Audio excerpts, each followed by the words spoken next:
we had my son, and that kind of like changed things up for us.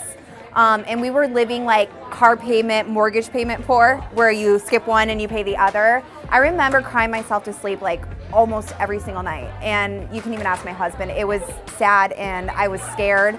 And I actually hosted a party for myself. It was literally to run away from everything going on. And I heard that there was sex involved and wine and girls' night. And it was just a really good excuse to get my husband and my kid out the door.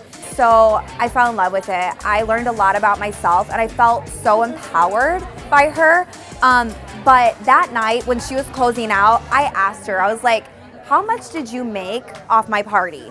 And she said, I'm going home with $600 in my pocket.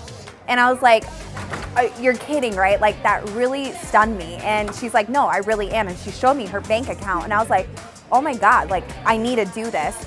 And so I talked about it with my husband. He wasn't really keen on the idea just because we had no money in the first place.